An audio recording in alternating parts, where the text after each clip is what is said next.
No bits, no comedy this episode. This is the Every FNFF podcast, and we said fuck comedy.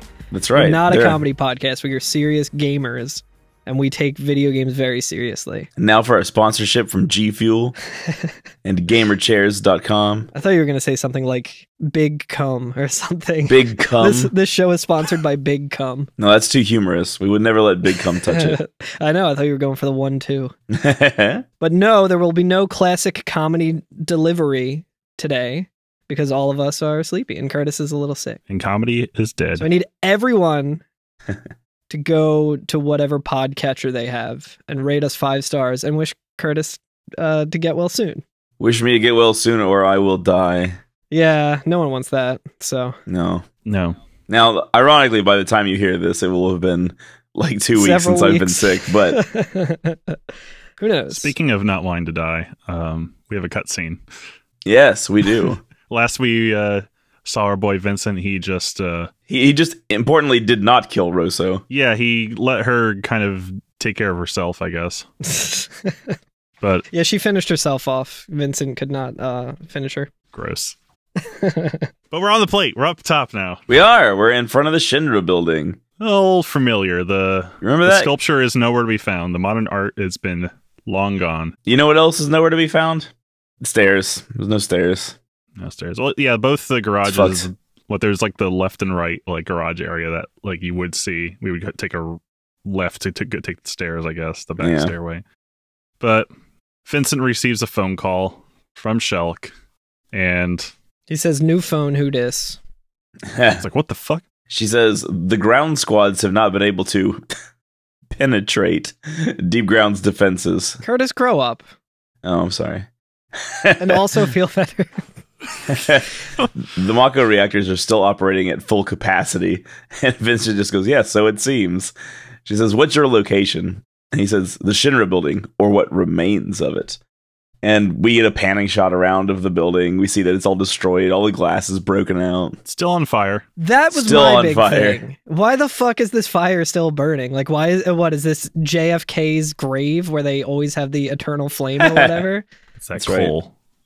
Oh yeah, Centralia. Yeah. When the Mako reactors went out, they had a backup. They have coal as backup, and it just keeps burning. Yeah, I like that Shelk says the same as it was 3 years ago, which further raises the question, like, how has this fire just been burning for 3 fucking years? Well, I mean, it did receive fire probably from, like, our initial attack on Midgar, I'm assuming. That's a good point. The fact that the building is still standing, even though it's been on fire for 3 years, does prove that fire cannot melt steel beams. Yeah, and so it doesn't burn hot enough. Deep Ground was literally an inside job, and we know this now. Yeah. I mean, no matter what way you slice it, it looks cool as hell. A decrepit, old, destroyed building, whatever. We've all seen it. We've all been there. We live under capitalism. Of course, I was getting ready to say that. Yeah, like, whatever. Add a little fire in there, you got yourself a nice set piece. Lovely. But yeah, so Shelk says it's the same as it was 3 years ago. Same as it ever was. Same as it ever was. Though after Meteor Fall, there wasn't much left of Midgar at all, with the exception of Deep Ground. The passage to Deep Ground should be located within Shinra Building. Search for the President's personal entrance. And Vincent's like, all right. And then he starts feeling the chaos, right? He gets a little woozy. We get some video effects letting us, the viewer, know that chaos is busting out. Straight busting out. About to bust. And he like drops to one knee and he's like trying to like restrain himself or something. Like he's like clearly not feeling great.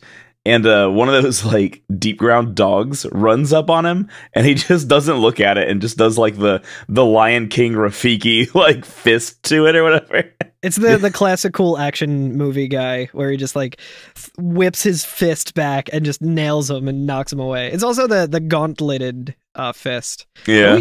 I'm sure we've talked about his golden hand before, right? Like a little bit. We've talked about it like we were like, why doesn't he stick his gauntleted hand in and help? Yeah. Yeah.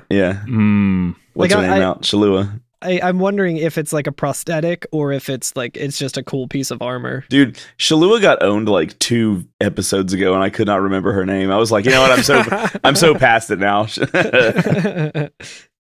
Feels like 4 weeks ago. But yeah, he's going sicko mode, so we can assume. And I think Shell calls out to him, or no, Lucrezia calls out to him, right? Someone calls out to him. Lucrezia, or well, Shell calls out to him at first, and as Shell is talking to him, her voice changes to that of Lucrezia's. Right. Yeah. Because he's like wondering what's going on. He's saying to himself, like, why is Chaos doing this? Why now? And Shulk she says what's obvious, what the game has been about. The proto-materia helped you control Chaos. Now that you've lost it, your mental state has become extremely unstable. Vincent does his proto-materia control Chaos. Like, so close to saying Chaos control once again. Dude, so close. It's now driving me crazy. Yeah, we have to cut it up and put it together so that he says that. Yep. And then Shulk says, yes, if you recall, you had it extracted from your chest by Rosso. And then her voice becomes Lucrezia's voice. And we hear her say, Chaos. While a part of you, the entity exists independently from the rest of your body. And Vincent is like kind of disturbed by it because he recognizes Lucrezia's voice. And he's like, Shulk. And she says, Chaos, the harbinger of anarchy. And Vincent turns around and sees like a projection of Lucrezia. So like whether this is like an actual projection that's there or he's just seeing things because he hears her voice is unknown. Well, we do see a shot of it's actually kind of cool where like the camera will change to be kind of a wider shot of Vincent and he'll look like he's like looking at nothing. Okay. So you're kind of getting the impression that everything that's happening with him interpreting that Lucrezia is communicating to him is maybe all in his head. I see. It's just through like association. That makes sense. Yeah. But yeah, basically they're just recapping the plot to us here. I mean, the whole thing about like why is chaos happening? The Shulk says, born before the planet dies, he shall gather together all life for Omega's journey to the Sea of Stars. That is chaos, and he slumbers inside you. That's literally what the last episode or 2 episodes ago was about. So they're just like doing a big recap before we go into the Shinra Tower. Yeah. Lucrezia Shulk says, I'm so sorry, you must fight him, I don't want you to die, and that's pretty much that.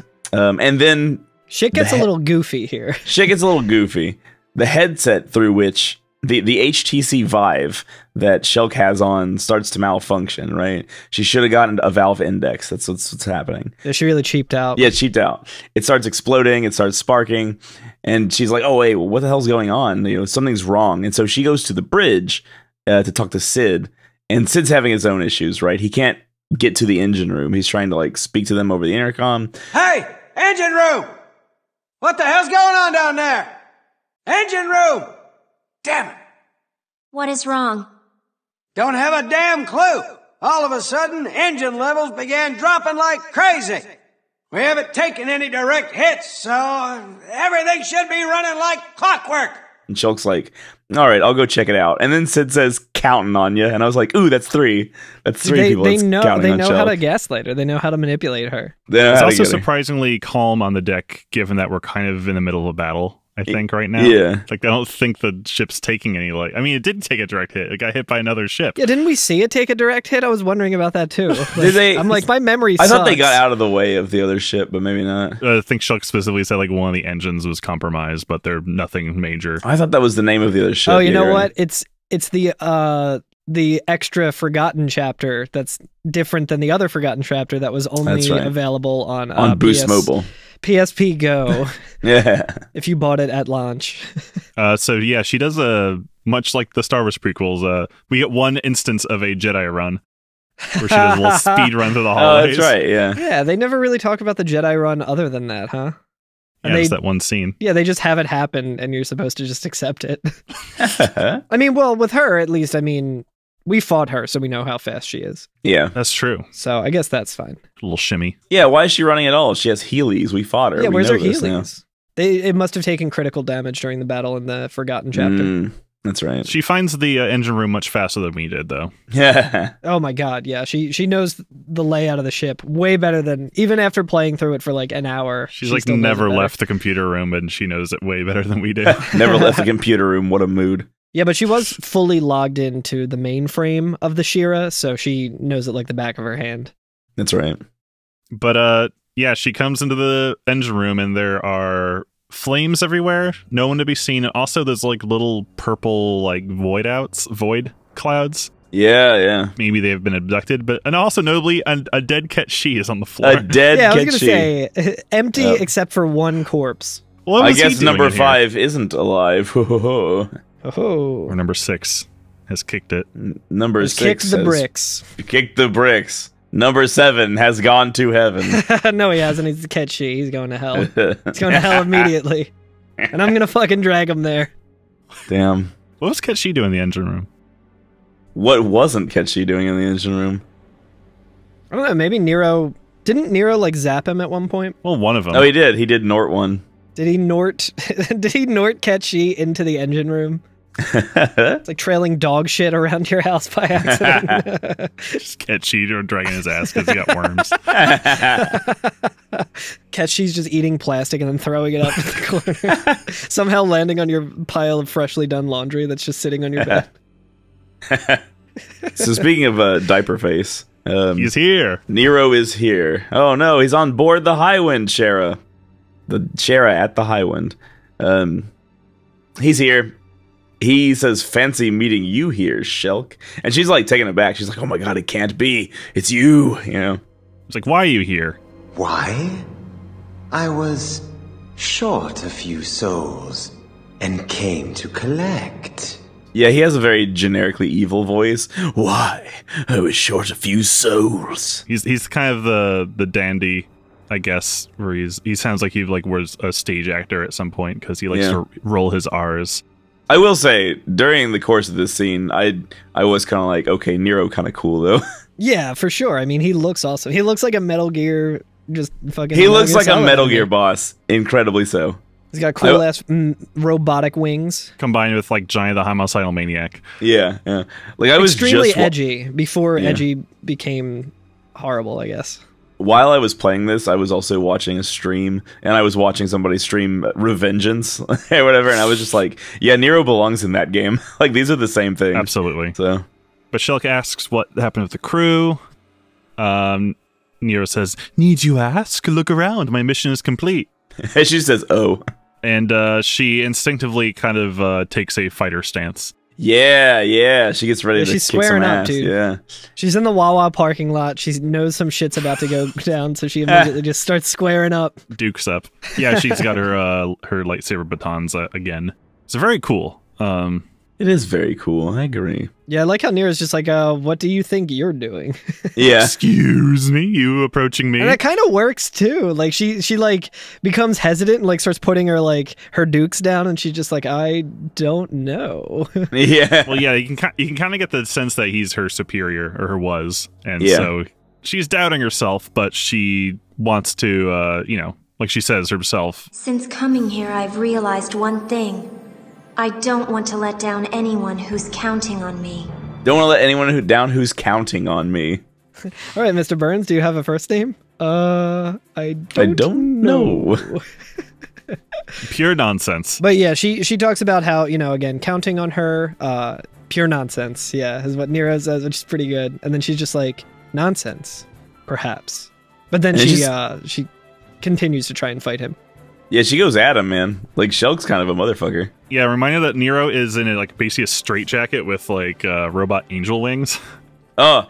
She takes a few swings at him. He just masterfully dodges every hit. And then before you know it, his wings reach down and grab 2 guns. Yeah, grabs guns out of his belt holsters. It's sick as fuck. Yeah, it's really cool. She uses her shield materia. Dude, she no-sells it. Unfazed. She just throws up the shield real quick, takes all the bullets, no big deal. And I was just like, yo, Shelk, kind of a badass. And then Nero lets out his guns, as in his arms. Yeah. Yeah, finally the tickets have been redeemed for the gun show. And he's showing off something else. He's got some forearm tribal tats. He do have some tribal tats. At first I thought it was like, because you can't really see where the sleeve ends, so I thought it was like supposed to look like it was dissolving into like ethereal texture. But yeah, it literally just looks like tribal tattoos on his forearms. And then he has more guns, I guess, right? More guns. Oh, no, he just voids out. Yeah, I think he just teleports away. Well, we don't. Do we see him teleport away? We see him open up one of the portals, but I think then it goes to black. It fades to black, and we do not know what happened. We don't know of Shulk or Nero's fate. We're back outside of that very on fire Shinra building. Yep, and we were finally able and allowed to go through it. An empire in ruins. Importantly, you can walk around the courtyard and get a bunch of items. Yeah, there's a ton of shit here. Yeah, some Mako points and stuff. Yeah, and the music starts playing, which is kind of this cool... Every other mission we've had, for the most part, except for, like, WRO, has been very, like, bombastic and orchestral, and this is, like, very, like, cool, chill, and, like, kind of ambiguous with this kind of breakbeat thing going on. Yeah, a lot of percussion that just kind of kicks in and gets real good. I was really enjoying listening to the music in this episode. It's cool. It's interesting because we are like going to the belly of the beast, but everything is like the music feels very focused. Yeah. I think one thing I've noticed about this game is that I like the stages that are indoors and a little more cramped a lot more than the other ones.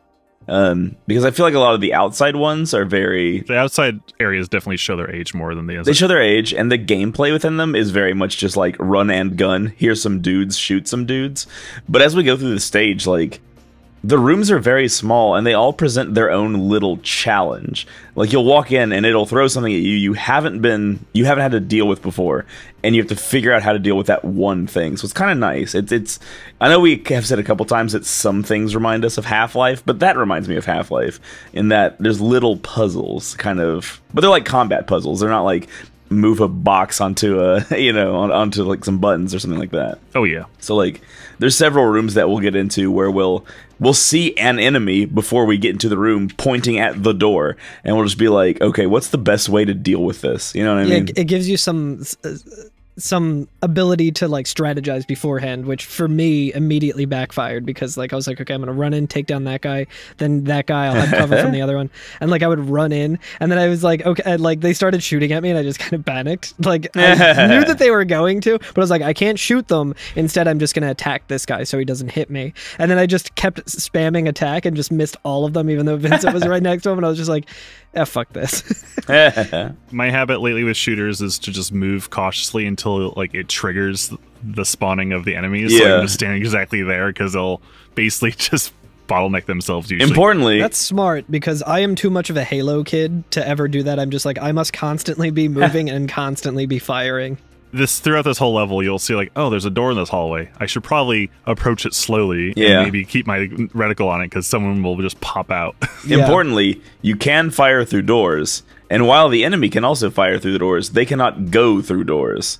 So you can kind of set them up for a bad time that way. Mm-hmm. So I did a lot of that. We enter the Shinra lobby. And it's the Shinra lobby from FF7. Kind of. Yeah, I feel like they ran out of assets and didn't want to like put it smaller. It's the shape of the Shinra lobby. There's no. I wish there were like cars and like bikes, like wreckage everywhere. Yeah, but it's been picked clean. The big glass sign is still there, like in the middle of the room. Yeah, yeah. No one wants that. Wasn't there like a materia shop or something behind there, like a gift shop? And right. Potions and stuff. Yeah, there's no cool lights for Tifa to do cool aerobics on in the remake. Yeah. Importantly, what's interesting is like we need to get to there's some rubble in the way on the first floor in between the entrance and the elevators, and we need to get to the other side of the first floor, so we actually go up to like the third floor and then take the elevators down to get to the first floor again. Yeah, so we go it's up, a little roundabout. We take out a few elite soldiers. I do like how you were saying the indoor levels kind of add this, there's this kind of push and pull with a scale in these levels where like, okay, you're in a tight space, you have to shoot, and then as we go up, soldiers catch up to us and come in through the entrance, which suddenly turns into like a long range gunfight. It does. It's really cool. The level's scaling, even though it's like the one area. They make good use of their environments to make for interesting combat scenarios. But yeah, we go to the third floor. We jump down the The elevator shaft to the first floor again, and then we just make our way down to, I guess, a basement. Yeah, we start going through some like corridors in the basement. Half-Life looking corridors. Yeah. And we see those bugs again. At one point, I was trying to just jump from the second floor into, like, the gap, like, behind the desk and the rubble. I was like, it looks like I can do that. And then I was like, I guess I'll just come back to that later. And then I realized that it was just on the third floor. I tried that several times. I was like, I know I can do it. No, was there a basement in the... I mean, I'm just getting nitpicky here, but I'm like, why would the elevator shaft just stop on the first floor? Yeah, there's no elevator going down. Unless it's like it fell and stopped at right below the first floor, exactly where we needed it. The elevator, like below 1, it has like B, P, D, G, like basement, parking, deep ground. Yeah, they're like, what's that one? It's like, oh, that's it's like the hat floor. No one goes there. Yeah. The little fireman's hat floor. Don't press that button. I'm sure there's like a separation of like departments where like the main elevator like is only for the like office workers and visitors, so like it'll just start at the lobby. Yeah. In the remake, there's like a parking garage probably below as well. Yeah. But like, and there's quite an expanse like down here, so like even if somebody went down here, they would have a long way to go before they found deep ground. Yeah. Yeah, absolutely. I'd be looking for the bathroom forever. I just remember. Well, I mean, when we get to those catwalks, you could probably just pee off. I'm sure it's fine. True. I feel like you can just pee anywhere in here. Not only is it, you know, fully abandoned, but it's also a horrible, horrible company that you should absolutely be pissed on. There you go. But yeah, we go through the corridors. There's those beetle things. I think they're really just called weird bugs or something like that. I love it because the way, like, this is what got me thinking about why I love the inside areas a lot better. They're all in like areas where you can see them before they attack you, but you probably won't be looking at them. But you can see them all before they actually get to you, and you can like take them out early. They're on the walls or like chain link fences that are kind of separating you from machinery, which is cool. The bug design, for some reason, I got flashbacks to like Metroid Prime, I think, just because of their scale and everything. I kept calling them head crabs. I was like, there they are. They're fucking head crabs. I've just been calling them buggus. I think they are especially weak because they sometimes spin around and like try to shoot like stuff at you, but their nice soft and chewy interior is quite weak, so you can shoot it right before it shoots you. Yeah. But you come up to a grate, and there's a quick little cutscene where Vincent, for some reason, only shoots 3 screws out, but that's enough for it to drop down like an elevator. Well, each shot is 3 bullets, so it's actually 9 shots technically, so it makes sense that he would hit all 4 of the screws. I do like that though, where he stands on that grate and then shoots it out and goes further into the belly of it. It's super cool looking, but I was also kind of just like, dude, bullets are expensive. What the fuck are you doing? Like, you could easily just like punch it and knock it down, or jump slightly. And he's got a long way to go. We got to conserve that energy. Yeah, we got to conserve those bullets too. No, it's fine. I'm sure that there are jukeboxes for some reason. There was one like just in the lobby or something. But yeah, now we're in the basement proper, which is kind of like a sewer. It kind of reminds me a little bit of the deep ground, I guess we might have touched on in the remake. It reminds me of Under the Grated Floor in Fallout 3. In the who are the bad guys in Fallout 3? Which ones? The remnants of the government. The Enclave. Yeah, it's like under the grating of the floor at the Enclave base in Fallout 3. You know what I'm talking about. Exactly like that. The game that we've all played. There you go. That's where we are. I mean, that game came out like, 2 years after this? I forget. Oh, you said Fallout ripped off Dirge of Cerberus. I see. I feel like Souls games kind of ripped off Dirge of Cerberus a little bit. There was a classic From Software moment when we get a little ways where there's a very enticing item in the corner and you're like, let me go and get that. And then like 3 bugs fly down on you. I was like, damn. This place is lousy with bugs. There's that room, importantly, that you're talking about, Carl, that is one of them where you can shoot them all from the doorway. Yeah. So, I definitely cheesed that room. I was just like, I'm just going to stand here. No, I was full throttle, just running in, not asking any questions, and getting owned because of it. I know sometimes you can see the bugs like on glass, and you're but they're on the other side of the glass, but your reticle will still lock onto it, which is kind of interesting. Yeah. Like they program that the glass is to be ignored, but is still a barrier, I guess. It's weird. Yeah, it's really cool. What else is down here? I do like we've heard this sample many a time, but I love when a deep ground soldier is above and you hear him yell below, but because it just sounds like hello. He just wants to be friends. It's fine. Like the trigger happy TV guy on his giant cell phone. Oh yeah. Oh my god, I forgot about trigger happy TV. That was the one where they just played the Nokia ringtone, right? And the guy had the enormous phone. Yeah. And just shouting in a movie theater or something. There are a few rooms with, I think there actually is, it must have been a fake out, because as we go into a room with exploding barrels, I think you hear one of the deep ground soldiers say shoot for the barrels, but they never do. Oh, damn, I don't even think I heard that. I could be totally wrong. The barrels won't blow up if anyone else shoots them. It rules. It rules. They're telling Vincent to. Yeah, that's right. That's right. Yeah. Which is actually smart that they, there's no reason to shoot them because there's no enemies down here with us in this room. Yeah. I know the room you're talking about too. It looks like it's set up to be a giant firefight or something, or that like maybe you're gonna accidentally blow yourself up if you shoot one of the barrels or something like that, and then just no enemies come down there. I like that there's plenty of ammo for us to pick up on our way. Yep. There's occasionally those weird garage doors. There's like these blast doors with a glowing red light along like where they meet, which is really weird. Like I thought that like, oh, there's something like on fire behind there, but no, it's just nah, it just looks cool. It's the LED, the RGB gamer lights. Every time we go through a series of these, we get like an onslaught of bugs behind us. I was gonna say when we get there's a series of 4 of these doors, and when we get up to them, it begins an unending series of bugs running up behind you. So if you like don't open the door, you can just sit there and shoot them forever. Oh. Yeah, I was accidentally just attacking a bunch of them over and over again, and they kept falling, and I was just like getting my chain up and stuff, and I actually checked it and saw that you do gain experience from these ones, and it's not like that one hallway where it was like 1 experience for each thing. It's actually 5, which is pretty nice. Okay. That's but we've scaled up so much since then. Yeah, true. Or have we? Or maybe we've only dumped it into Gil. Did you guys notice there's I don't think it was a bug, but I walked into one room and there were like a physical bug, not a like a game bug, a bug in a game. But there was just a briefcase floating in the like above, like near some like lights. Yes. And stuff. Yeah, that's in the barrel room. Yeah, it's like floating in the middle of the arena for some reason. Yeah, were you able to get that? Nope.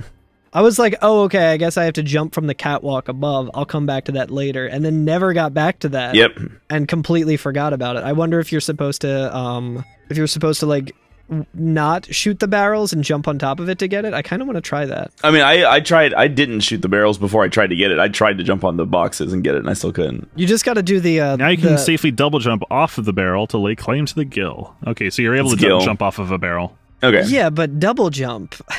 Yeah. That's so weird. Could you just... Was that not there in the original release, or did you have to go into sicko mode? They expected you to be a limit breaker. Yeah, I mean, I used a limit breaker as well, but none of the... There's 5,000 Gil, though. Damn, dude. That you know what? That's a good bit of the way to upgrade the model gun. You know what? I don't know what money means in this game now, because I have upgraded my model gun all the way except for the last one, and it goes from like 20,000 to 35,000 to 200,000. I haven't made that much money since the beginning of the game. Yeah, that's definitely like something you have to like grind for, I guess. I thought you were dumping it all into Gil, so where's it all going, Curtis? That's where it's going. It's going for that fucking toy gun. What the fuck? Should I say what it turns into? Well, can you unlock it now in this chapter? Yes, if I had the money. If you had the money. If only I had the money. Or when did it show up in the when you go to the? Can you upgrade it in the shops? I think it was like last chapter was when we got the ability to upgrade it, right? Yeah, last chapter is when we could start upgrading it. And I went ahead and did. I put everything into it. I've bought nothing else. And I need $200,000 now. So you started with a model toy gun, and then it's like, what, a silver gun? Silver gun, then gold gun. Which notably does 1 damage, 2 damage, 3 damage, respectively. But at the final stage... Final stage is the fucking Ultima weapon. Ah, nice. Classic. Classic. So it's probably worth it. Probably. I guess so. I mean, that's still a lot of fucking Gil. I'm a really low, like, I feel like I'm a low level for this game because I haven't been leveling up. But now that I see that, I'm like, well, I guess I'm not leveling anyway. I'm going for it. I wonder if it's a like intended as like a replay factor thing, or like a New Game Plus sort of thing. Yeah. Because I think I'm assuming it's uniform for every level, but I actually did the math this time around, and the gil that you get is equivalent to the number of experience points you got plus 1 0 after it. Yeah, right. So I had like 3,000 experience points in this level, and I could have converted that into 30,000 gil. Yeah. So, you know, I would have to run through this level quite a few times to get as much all that I would need to get Ultima Weapon. Sure, sure. But we finally reached through those last few blast doors, and we come across a suspiciously looking, a boss-looking room. A boss-looking room. Yeah. In which you might fight some kind of boss. Perhaps a boss. Yes, it's the Black Widow TW. And its friend. Which I thought just means Black Widow twins at first. Yeah, that's what I thought once I realized how the health bar worked. Yeah. Yeah, because there are two of them, except one of them, Vincent walks in this kind of small warehouse-looking area, and on the ceiling is a Black Widow, but like doing the Predator cloak thing. Right, yeah. And it reveals itself. Tries to blow him up with a few proximity grenades. Starts blasting. Yeah, he starts blasting. And then it's revealed there are two of them. Ooh. There's one on the ceiling and one on the floor. And they share a health bar and don't have a lot of defense. I'm trying to see when they... Oh, yeah, so they reveal it very, very quickly at the end of the cutscene. Like, they have the big dramatic thing with the bombs and everything, and you're like, oh, shit.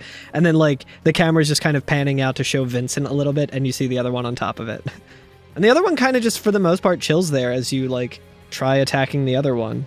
It wasn't very aggressive in my playthrough, I will say. Yeah. Which is good, because they both can do, like, the weird energy beam thing. Yeah. But yeah, I think I just hit, like, the top, the one above with the lightning materia, and it fell down pretty fast. Nice. Nice. Oh, you know what? I think... So what happens is I think they switch places. Oh. So if the fight goes long enough to where you don't just immediately destroy one of them will drop and the other one will go up onto the ceiling. So it's kind of, you know... It's not very difficult, though, at least with, you know, the amount of experience or, you know, weapon upgrades that I've had so far. Yeah, they're not bad. I took down the first one and didn't realize that it was dead and continued firing and noticed that it wasn't doing any damage. And I'm like, well, that's weird, because they, like, flash red for a while and then they explode. Yeah. Yeah, that's a mini-boss, baby. Yeah. We've talked about Black Widow 3 times or so already. Yep. Yeah, the Asylum Demon is back, and this time he's got magic attacks. He's got a girlfriend. But yeah, behind them is a very nice-looking elevator. Indeed, I wanted to point out that when Vincent goes into an elevator in this game, he presses a lot of different buttons, and that's not how an elevator works, Vincent. You're just making your ride last. It's just lasting a lot longer. He has the same animation for every control panel. It's true. Where it's beep, beep, beep, beep. I guess it's better than just elbowing it. Yeah, right. Yeah, the WRO guide to do. Yeah. He just watched Elf for the first time, and he's a big Will Ferrell head, and I was like, oh, you know what? That was funny when he did that. I'm gonna hit every button, just like my hero, Will Ferrell. It's just that he does it to himself. Like, he, like, hits all the buttons and then waits to go where he needs to go, and he's like, oh. I do like that the light above the door does actually move. Oh, yeah. But it does stop at, like, the next one instead of going all the way to the bottom. So I'm guessing you need, like, special clears to keep going. I see. We could just go straight to deep ground if we had the right key. Yeah, I mean, that makes sense, I guess. Maybe?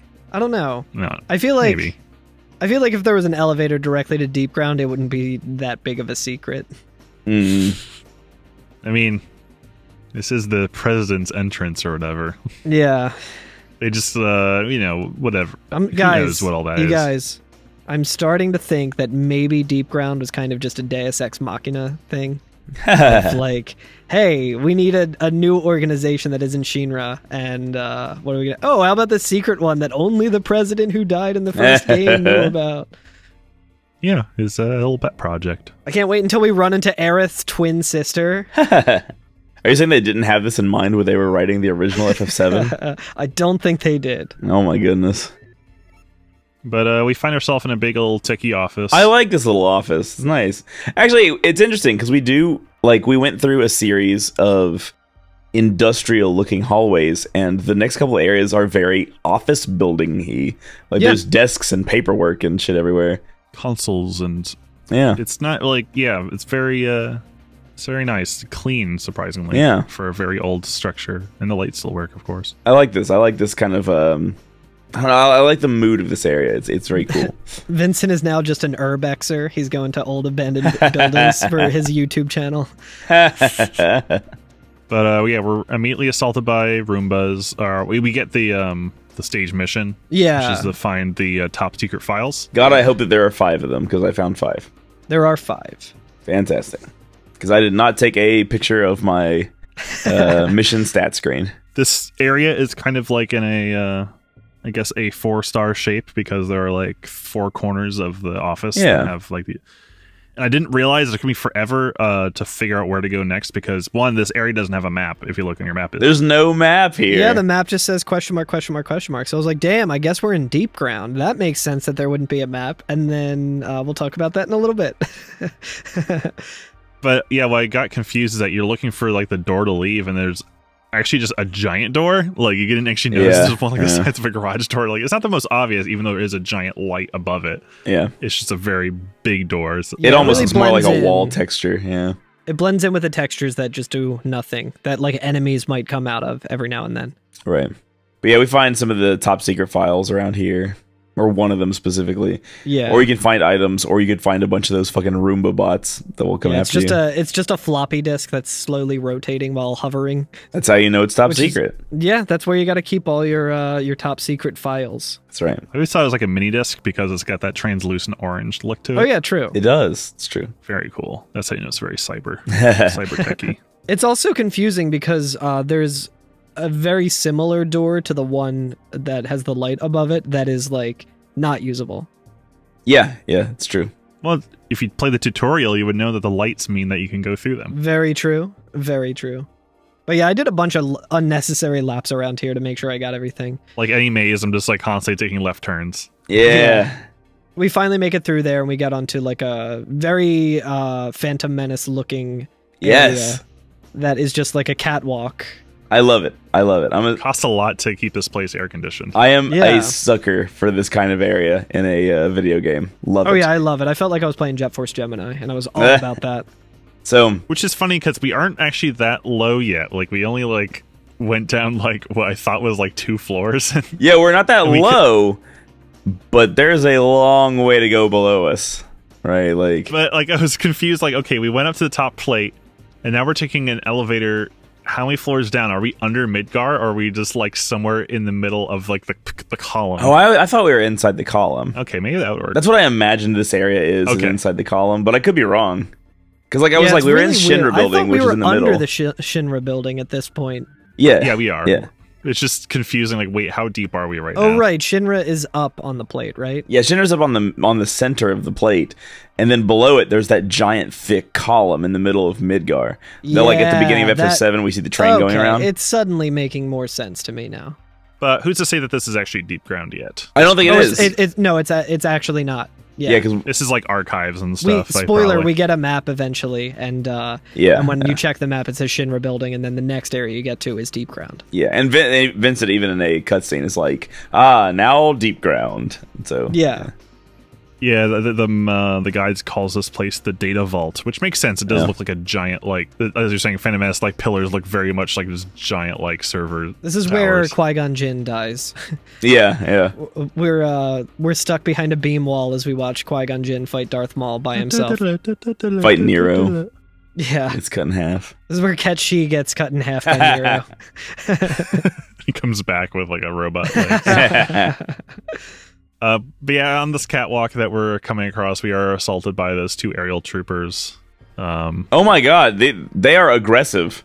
Yeah, and they take better cover than I have this entire game, because they kind of just like circle around. They like orbit the bridge that we're on, so they'll like disappear. Yeah, they're rough, and like you won't be able to hit them. And I was kind of low on health, and I was like, well, no point in using my potions. I'll just use, I have 3 limit breakers, I'll use 1. And that was a fucking mistake, because they were so hard to hit with the fireballs that you throw. Like, the fireball's home, but the way that they were moving, I was just not able to hit them. So they're super fast and super agile. Yeah, so I took cover inside the doorway. I opened the door and then would fire out through it whenever I saw one of them. But even then, when they were close to the doorway, so where I couldn't see them out of it, they would be able to fire in and hit me. Like they're quite difficult. They're not even a boss. It's just two dudes. This was harder than the twin widows fight. Yeah. That's why it's good. That's why this section is good. It like makes you think about it, and you're like, this is a really good section. Yeah, don't miss the memory capsule on the catwalk across the way to your left. Oh, I did, baby. Oh, yeah, no, I missed that too. I was like, no, I got all of the important documents. I got all of Hillary Clinton's emails. I found one. I've already played a good bit of the next chapter, chapter 10, and I did find one way out in the nowhere, and I was very proud of myself. I was like, dude, how many people found this first try? I'm proud of myself. You're the first one to ever find it. Ever, I gotta update the wiki. But yeah, we go through into the next building, I guess. The next we're kind of this area is like we were talking about. It's like these large, thin towers that are all contained within what I assume is the middle pillar, right? So there's just like an underground like office buildings, basically, was what they look like. And there's just connected an infinite way down, like it's just blackness as we go. But the towers are lit up like office buildings would be lit up. So we kind of are going from individual thin tower to individual tower along these catwalks. And so we like take one to another area, we take an elevator down in that tower, and then we take another catwalk to another tower, take an elevator down there. And so we're kind of like, this is so impractical. Imagine the fucking commute just to get to your desk. Say, like, you arrive at your fucking job at the Shinra building, and you go into the lobby of the Shinra building, and then you have to fucking shoot through a vent to get to where you're going. Well, every time Vincent, they probably have an entrance like fucking Gordon Freeman at the beginning of Half-Life, who just like on this little like tram that takes a tour of the entire facility. Every single time Vincent goes down one of these elevators, he does punch all the buttons. So I'm assuming what happens is he hits all the buttons, including the bottom floor, but just gets off at the first floor that the door opens, because he just assumes that's how elevators work. And so he could just go all the way down at once, but he's like, oh, the doors are open, I have to get off. Yeah, they didn't teach him that in Turk school. That's right. But this first building is kind of cool because the first thing we see is almost like a gallery with crystals. I love it. It's like a little like art gallery looking thing. It's great. Yeah, it's really cool. And there's a shootout and like glass breaks and stuff. It's a very cool, dynamic little environment. Yeah, it's really neat. I was like, I haven't seen anything like this in this game yet. Yeah, bless the crystals. Bless the crystals. There's another room next to it that when you walk in, some of those dog soldiers like run in through one of the doors that we can't go in. And they like climb on top of the display cases and stuff. And these display cases are they're holding like spheres, which I assume is materia. But yeah. No, those are his movies collection. Yeah. Importantly, there's another top secret document in this room. Yeah, I think one of the dog enemies drops it. No, it's just in the corner. I think it's in the corner, yeah. It's just there. I think it's just I had an enemy die there and I thought he dropped it. But yeah, it's cool. We fight our way through these little like galleries, these little collections, and like the glass is shattering as we're firing through it. And in this area too, I have become fully crouch pilled. Like crouching in this game rules. Because like line of sight does matter, it seems, between you and enemies. So like enemies will fire, but if you are crouched, you will not take most of the damage. Like it's interesting because it's not like a crouch mechanic from like cover based shooters where where you're like you pop to the wall and then you're immune from fire. You can still get shot if they have a line on you, but you hugely decrease your hitbox when you crouch behind something. So like it feels super cool in this area when you can kind of like stalk around between the little podiums and try to like sneak up on an enemy and shoot them. It's really fun. Yeah, I gotta give that a try. Again, I am just too dumb for any strategy. I'm just like, I will run and shoot wildly and have really bad accuracy. But yeah, we get to another one of those catwalks and we're kicked into a little cutscene. Yep. It's weird. Vincent tries to make a call, which is surprising that he has service at all, but I guess if we're in the call and we're not like... That was my first thought. I'm like, this dumb MF doesn't understand how cell phone reception works and how he is obviously like several yards underground. I like this cutscene. It's a little strange, but it's like, I kind of like how naturalistic it feels. I think so. He tries calling Shulk, but it doesn't go through. Right. I think that's what supposed to think is happening. Right. Maybe, but it doesn't have Shulk on his phone screen, so who knows if it actually. But yeah, he just gets like a busy tone, and then he closes his phone, and then it rings, and he goes to pick it up. Yeah, and I thought like, oh, maybe Shulk's calling back or something like that. Yeah, they both tried calling each other at the same time, so they both got busy. Oh, that's right, signals. Because her headset kind of went kaput. So. Yeah, so she was attacked by Nero, and who knows what the status of that is. So, but it's not Shulk calling. It's an old friend. It's fucking Tifa. It's very excited about that. The scene feels interesting because there's no music, but it just feels very like natural. You hear gunfire in the background, and you hear just barely through the cell phone. Hey, I got through. Tifa? What? You got through? Yo! Vincent! You still alive? Of course he is. We're talking to him, aren't we? Yep. And they're yelling at each other. Like, Tifa's like, will you shut up? Like, I'm trying to talk to Vincent on the phone. I don't need you yelling in my ear right now. And, like, I like that they're all kind of just, like, bickering with each other on the other side of this phone call. Yeah, it's like when you call your friend who's at a party to let them know that, like, you just got there and you need someone to open the door. And then you hear everyone in the background. You're like, oh, dude, is that Curtis? Yeah, what's up, right. Curtis? Shut up, dude. I'm trying to hear him. Yeah, exactly. It's really good. I love it. But yeah, like you hear things happening in the background. It's all very implied. Yeah, like they're fighting. That they're still fighting, but still on the phone. Yeah, I love that. Barrett's having a fucking blast. He's like, yo, Vincent, you're still alive? And Tifa's like, of course he is. Like, we're talking to him, aren't we? Yeah, everybody really have to shout in my ear. Like, it's so good. But of course, she like the party. She has to pass the phone around. So like, yo, here's Cloud. Yo, Vincent, you got to say what up to Cloud, dude. He's fucking wasted. And I don't know anything about Steve Burton, but I really actually kind of like his voice in this because it doesn't feel like an anime voice. He's very understated. And you know what? I feel like that is kind of in keeping with Cloud's character. So I kind of like that because Cloud is like an intimidating but kind of quiet guy. Yeah. Because, it's just like two kind of very like dry characters talking back and forth. Vincent? Cloud. It's been a while. And it does a fade in out, which maybe implies that they were like kind of chatting for a little bit. Yeah. Maybe catching up. Sid's airship. We lost contact about 15 minutes ago.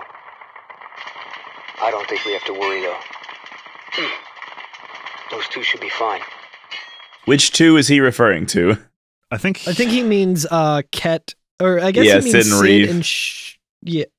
Yeah. Shulk, maybe? I don't even know if he would know. I was like Ket and Shulk because I have fucking object permanence, and they were the last two I saw. I completely forgot that the airship also had Yuffie, Sid, and like. Yeah, that's why there's a ton of them on there. Like, yeah. Anyway. Yeah, we missed that part of the conversation. Yeah. I do like this because you do hear like Cloud sometimes like takes like a breather because he sounds like he's still like swinging his sword and shit. Like it's like hold on, he's just like it's when you're on the phone you're trying to cook something at the same time. Yeah.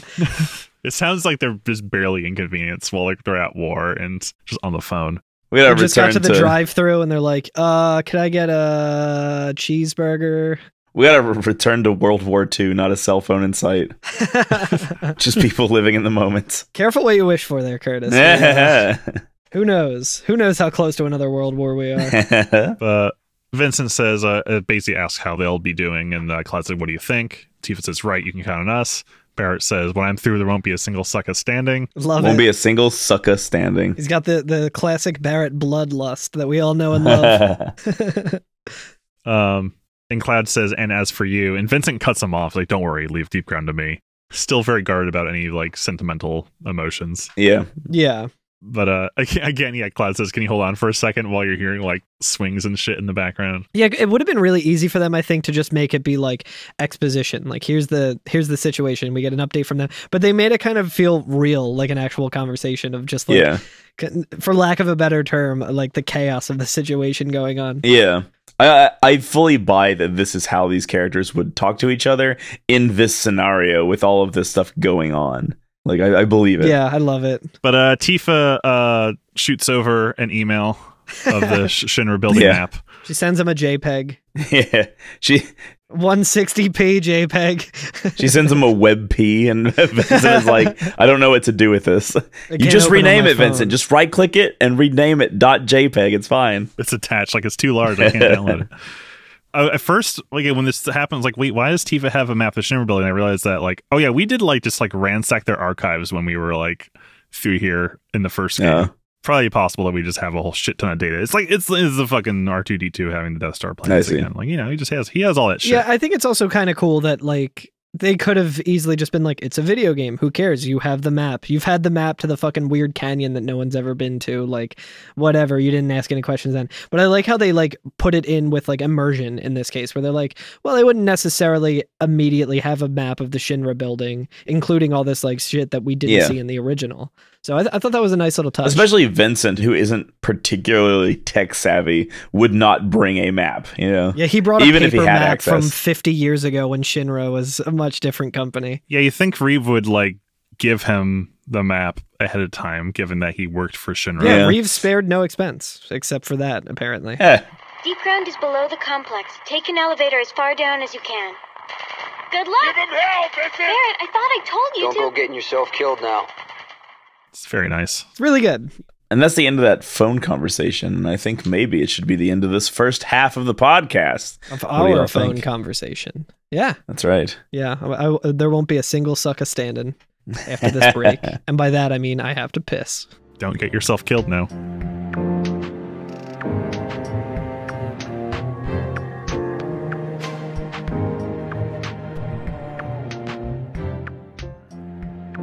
So how about these elevators? Is that what's next? Is the first big elevator next? Oh, yeah. So this elevator, or before this elevator, there is a jukebox, right? So there's a shop right before it.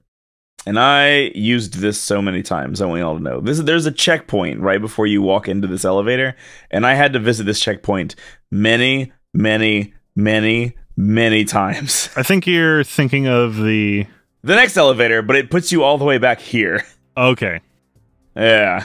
There are two I'm elevators. interested to hear. I didn't have any issues. I was expecting, I don't know if it was a thing because I saw you the other day talking to us and saying, oh my God, these elevators.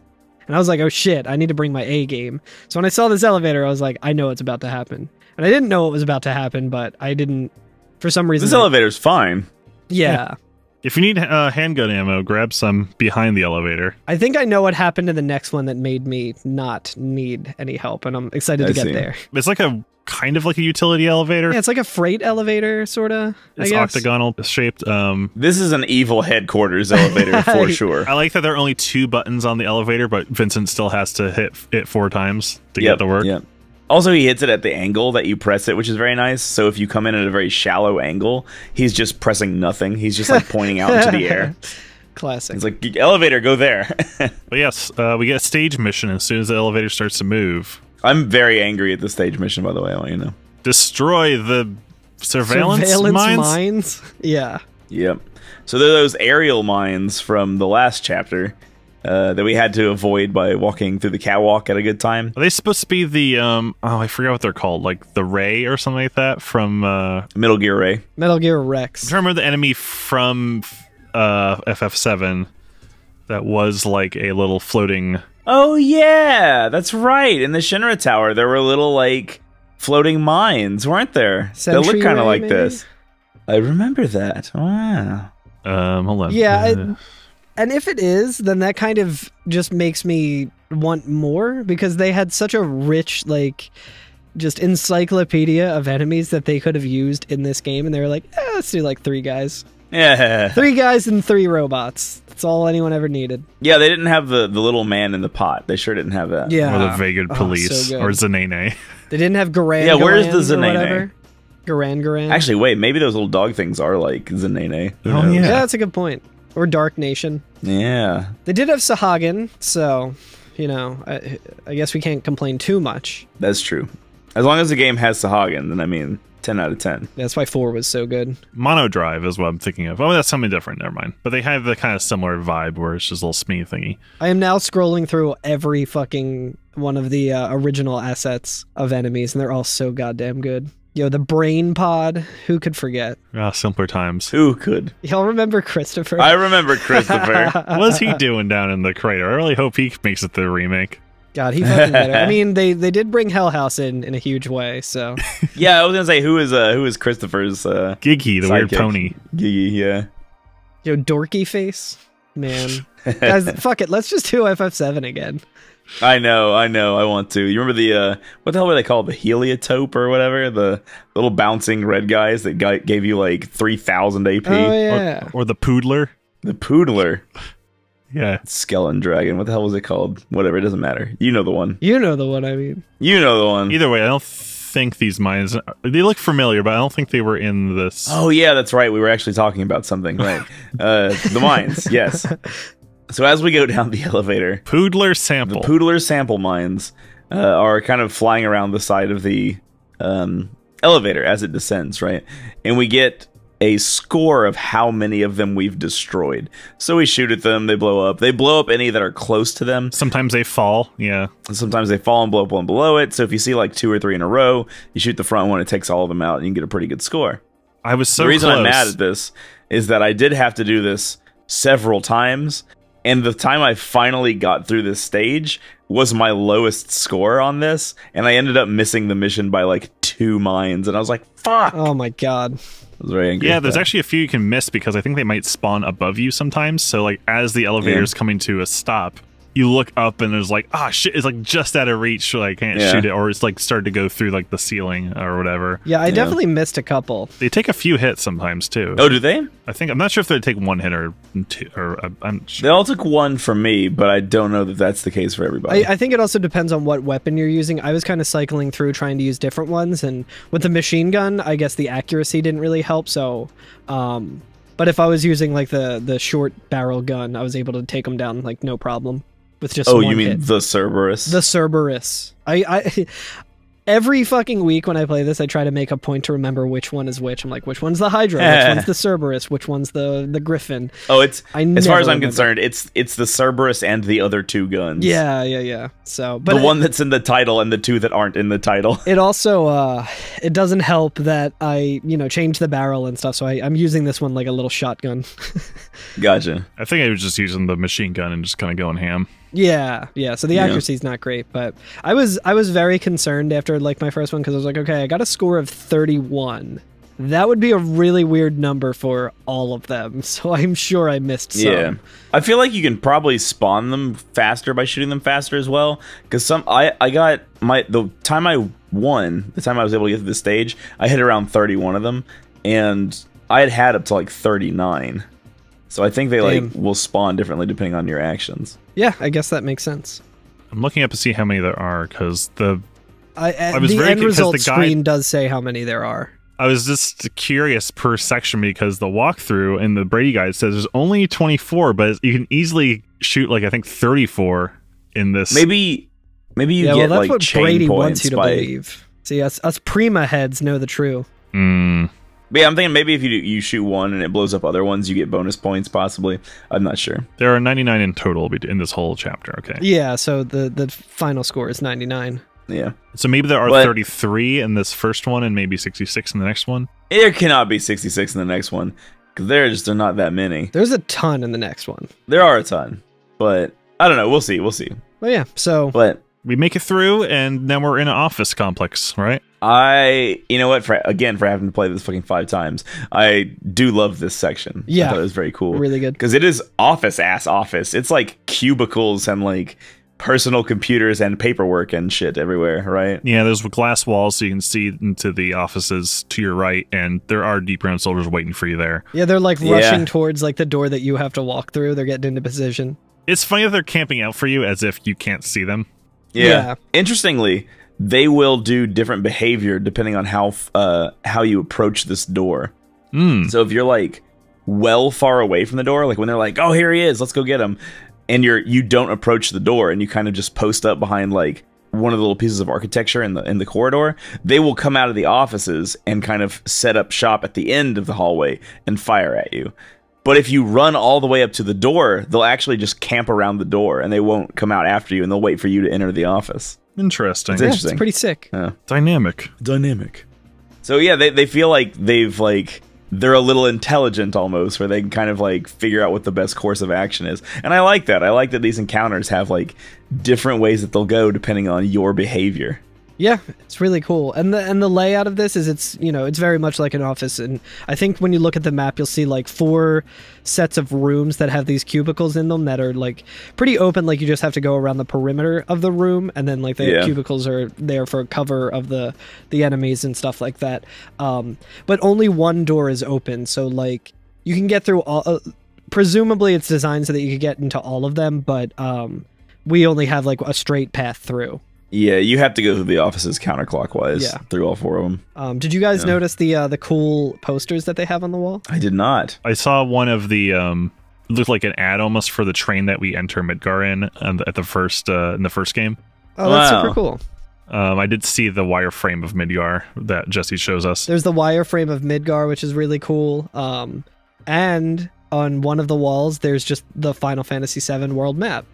Oh, cool. Really? Yeah, I was looking at it, I was like, huh. And I like compared it to the actual world map and stuff, and I think the only difference is that in this it looks like it's maybe a little smushed. Like the aspect ratio was changed a little bit or something, but yeah, the continents line up. Wow, that's cool. Yeah, I enjoyed that. That's where we are. Yeah.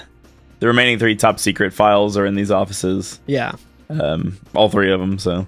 Yeah, it's not too bad. You make your way to the end of the hallway. Then there's an interesting encounter that I don't know what the correct way to deal with it is. I was able to deal with it, but I don't know how you're supposed to. Because 2 guards run out at you at the end of the hallway after you've done the offices, accompanied by 2 of those little shield robots. And the shield robots get in the way, so you're not able to target the guys behind them. And I was like, how are you supposed to take care of this? Because by this point I had no Mako left, so I couldn't like use Thundaga or anything.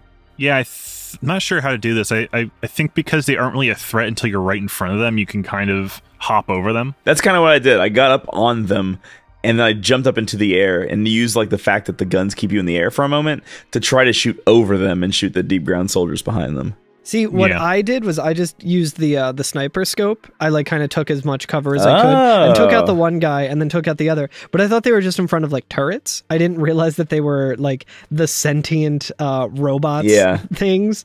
I was like, no one's behind the controls anymore, so I can just jump over these guys. And they immediately started attacking me and like spinning around. I was like, oh god. Luckily, they don't do very much damage when they attack you. Like you can kind of just take it for a bit, but yeah, it's weird. It's interesting. They are weak behind the shield, at least. Yeah. So if they sometimes will turn, and then you can. I just had to start punching them because that was the only way I could do damage to them. I was like, I definitely took a lot more hits there than you're supposed to, probably. After I did this section like 2 or 3 times, I just started jumping over them and running down the hallway and not shooting any of the 4 of them. I was just like, yeah, fuck them. Oh, I think I was running kind of low on health and kind of panicking, and I was like, oh, let me try and use potions and do this and stuff. And then I was like, wait, I'm an idiot. I can just go limit breaker mode and immediately do a combo that kills both of them. Yeah, it's a good idea. And then we get to the second elevator. I hate this elevator, y'all. Don't forget to grab the ammo back there. 5 deaths on this elevator. God damn, that sucks. And it brings you all the way back to the first one. All the way back to the first one. Oof. That's rough. So this is very similar, except now they're kind of they're more densely packed, and they're also crossing onto the platform with you. Yes. Do you know if they can blow up by touching you, or is it only they can only blow up if you shoot them? I think only if you shoot them. I didn't touch any. I wonder if it would count for your score if you touched it. Who knows? But I mean, I'm sure someone knows. Well, I'm asking that because there are sometimes when they're crossing basically really close to you, which is makes shooting them kind of dangerous because they will fall onto you and explode. So yeah, and when they fall onto you or nearby you or anything, they instantly fucking kill you. Damn. So really? like I would be on this elevator and shoot one, and I would see my health just go to 0 instantly. Like no damage, no nothing, just 0 health. And I was like, what the fuck happened? There are also deep ground soldiers on the sides in this one too. You have to watch out for. How much health do you have? I have 1,500 something. Okay, because I have like 2,000. I haven't leveled up at all. There you go. Yep. I think the trick is that you have to instead, because sometimes they will be like a series of 4 or 5 of them coming across the platform, is to shoot them as they're going away from you. So because if you shoot them as they're coming towards you, they'll likely fall onto the platform with you. So you haven't leveled up at all, Curtis? I think I'm like level 3 or 4 or something. Yeah, so that's probably the difference then, because I got hit by them and took a little bit of damage, but it wasn't too bad. So I guess it's like the defense stat and like the hit point stats. Because I'm watching my playback now, and I definitely took damage, but it wasn't too bad. Yeah, no, they were like instantaneous death for me. Damn, that sucks. So that's what, I couldn't figure out what was happening. I was like, am I triggering something? Like, am I not doing, like, is there a mission or something I'm supposed to see? And I don't know what's happening, right? Like, and I couldn't figure out why I was dying several times. It took me until like the next to last time to be like, oh, the mines are killing me. Like, I had no idea. Because I would shoot them far away from them, and I'd be like, okay, I'm fine. But obviously there's like loops of them. So they would blow up all the way around the mine, or around the elevator, come back, and that last mine would blow up right behind me, and I would just die and get game over. And I was like, what the fuck? Who's hitting me? I don't see any enemies. Fall onto you, yeah. Yeah, it'll fall onto me, like, yeah. It'd blow up one above it, which would fall on me and kill me. You're going to be so mad when you see mine. I'll send you the video of me doing it, because at one point I had a chain of like 40. Let me get the exact number here. Yeah, so at one point, I was just kind of shooting at them, and like we were saying earlier, you can kind of chain them off of one another by exploding. I had a score of 40, and I shot one of them that kicked off a 16 chain, and my score went from 40 all the way up to 77. Like that's what I'm thinking. That's why I'm thinking that the chains probably give you more points. Yeah. Interesting. Yeah, it was very weird, and I was like, oh damn, like... But I still definitely missed a few. Did you guys get the memory capsule that was going down? I did. There's one in the elevator shaft, yeah. Yeah. I did get this one. I felt like a big brain guy when I got that one. Yep. But yeah, the way I eventually did it was when they were like all the way around the platform, I would just shoot the one farthest away from me, and then as they started exploding, run toward it, so that by the time its explosion was over, I would be standing on the opposite end of the elevator from where all the mines are exploding, and I was able to get through. That's fucking genius. I do not think I would have been able to figure that out. I could not figure out. That's a I could not figure out what the fuck was going on. Because, like, I would see, sometimes I would hear the enemies, and they'd be like, there he is, shoot him. And I'd be like, oh, shit. And so I would, like, run over to shoot them, and then I would just instantly die, and I'm like, oh, maybe I'm not shooting them fast enough. Maybe I'm not killing these enemies. And so I would post up and try to, like, snipe them, and then I would just instantly die, and I kept being like, what the fuck is happening? So right before I figured out what the problem was, I was like, okay, let me get rid of all these mines so I can have a better shot on these guys and see why they're one-shotting me. And so I shot the mines, and then it blew up in my face, and I died instantly, and I was like, I see what's happening. Okay. And I was able to do like one or two more tries and get it. But yeah, I was very frustrated. Yeah, I was like, what is happening? You, dude, I would have been fucking pissed too. Especially because like, you have to go through all that section again. There's nothing worse than auto-scrollers in games too. So like, I didn't mind this at all. I was like, that was a really cool, like, interesting section, but I also wasn't getting one shot. So I would have absolutely been pissed. But we make it to the bottom, and then we just reach another catwalk that we go across. No flying soldiers this time. I think there was only the flying soldiers the one time, which I'm glad for because those guys were assholes, but... now we're in the quarantine area. Is what it's called. Oh, is that what it's actually called? Interesting. Yeah, this new structure that we're in. Yeah, and it's just a kind of a series of rooms where there's just doors that open and have some soldiers come out. The sword rocket guys. That's right. Now there are 3 of them. Yeah, they're not too bad because they don't actually rocket at you. They'll just kind of, the first squad will just kind of start running after you with a sword, so you can usually just kind of just backpedal the whole time. They'll keep trying to. And that first or second room of this zone has like 3 explosive barrels in that they just seem to run right toward when they run into the room. And I was like, well, all right. That's the one with the 2 rocket guys, yeah. Yeah, which I made the mistake of just blowing them up immediately to try to get a chain going so I could do more damage. Oh, so I got hit by quite a few rockets, but it wasn't too bad. That's still not a bad idea. Yeah. I don't understand the chain mechanic really, so I haven't really tried to utilize it. I think the way that it was explained to me is that the higher your chain gets, the more your first shot will the more damage like buff it will get when you shoot the next thing. So it makes it way easier to kill enemies when you have a higher chain, and then you kind of keep that going, and that's what they do in like the speed run to like get a high enough chain to one shot a boss. Yeah. It doesn't last very long, I will say that. No, like, you don't have a lot of time. No. I'm sure there's like an actual time that a lot of runners will kind of internalize, like, this is how much time I have before I need to get another chain. Yeah, and it's not a lot. It turns it into a rhythm game. Yeah. Yeah. But yeah, I mean, the next rooms, there's not really too much to say, just more, you know. There's a enemies. He has a narrow corridor full of first, like, I think it's 6 red saucers, which are the Roombas coming at you. Coming at ya. And then you go through another section of the corridor, and then there's those beast soldiers, the dog guys. There's like 3 of them. Yeah. And then we're into a pretty large room. A great big elevator, I guess. It is an elevator, yeah. Yeah, like a big old freight elevator. But a bigger one. Even bigger. It's very ornate. It is funny to look at the map in this section, though, and be like, God, if the Shinra building that is on fire above us spread to down here, everyone here would just be fucked. Yeah. This is not up to fire code whatsoever. There's no way to get out. There's no escape. You are just... I mean, just see how they designed the Mako reactors. Come on. Yeah. True. Yeah. They don't really give a shit. You just climb down some chains to get to the catwalk. No big deal. Yeah, so you come down here onto this elevator, and Azul is here waiting for us, right? To me, I guess I didn't realize it was an elevator. It looks like just a large, almost, I don't know, just a big round room with some ornate, like, doors at each end, which is pretty cool. Like, kind of Gothic inspired, like, trim and stuff. It's a big cylindrical room that looks like, if you're also an FF8 head, it looks like the room before you fight the oil boils. Oh yeah, in the center of a garden.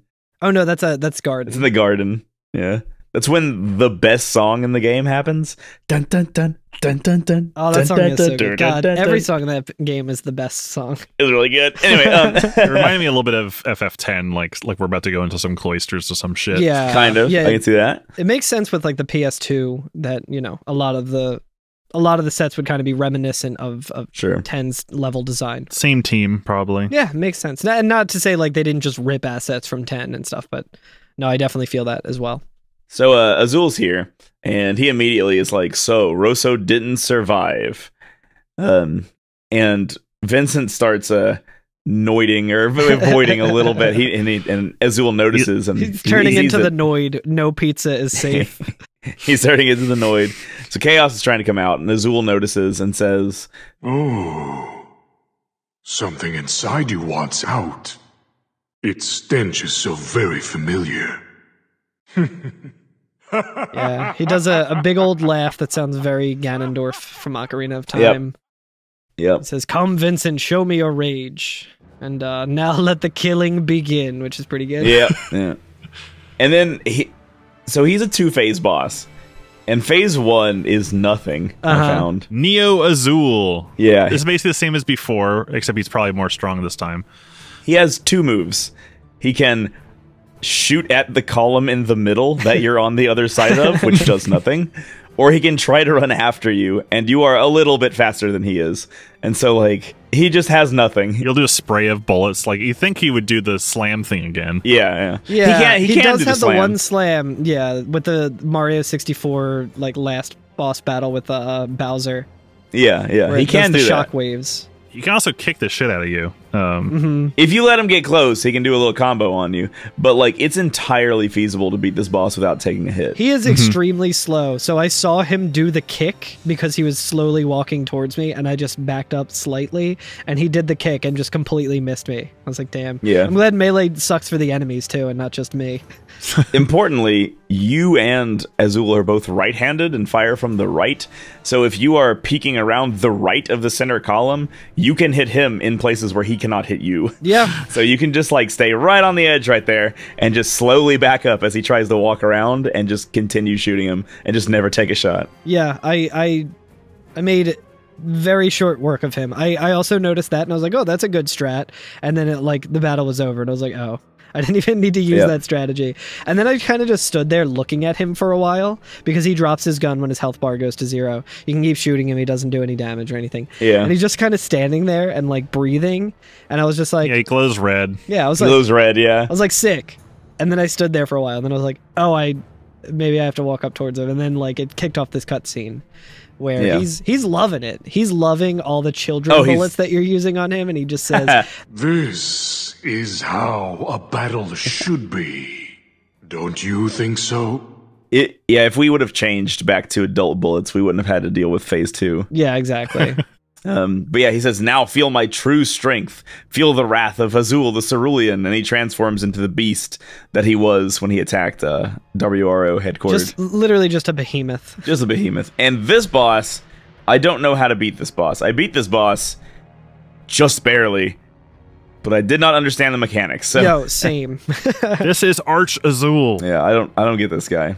What do you think, Alex? I just noticed that he is impervious to bullets, and there are Mako recharging pads all over the place. Yes. So I'm assuming that it wants you to use materia on him. What? So I had fully charged up materia, and I kept shooting him, and then I would wait for him to break one of these Mako pads using his charge, get my Mako back, start attacking again, and by the time I had used all the Mako points, he still had like a fourth of his health left, and I was like, I don't know what you're supposed to do. So I had him break all of those things, but I didn't get the Mako out of them. You have to actually jump up on top of them. You can't okay. just, like, So I definitely didn't do that, I guess. So what I did, I had the same thought process for all of that, and I was like, okay, tried everything. He's not taking damage from these things that I'm trying to guide him to. Every time he hits it, he also hits me. I was like, what am I doing wrong? I knew that materia worked against him. Yeah. I could not get out of the way of his charge. Like when he charges, I tried using square to do the little dash. I tried jumping, like I couldn't get out of the way. Yeah, I got stun locked a few times where he'll like knock me down and he's right in front of me, and as I'm getting up, he'll like just bash me again. That's why you got to do the quick dodge. Yeah. Out of the way. I do see the suggested loadout is to definitely have like as many materia floaters as possible, because you do want to like get as much magic like damage on him as you can. Because this is the first time where bullets just won't work. So what I did was, in this level, I learned that you can actually quick chain a couple of attacks just by jumping, and like when I noticed when Vincent is falling a little bit, you can spam the circle button a lot more to do quick kicks.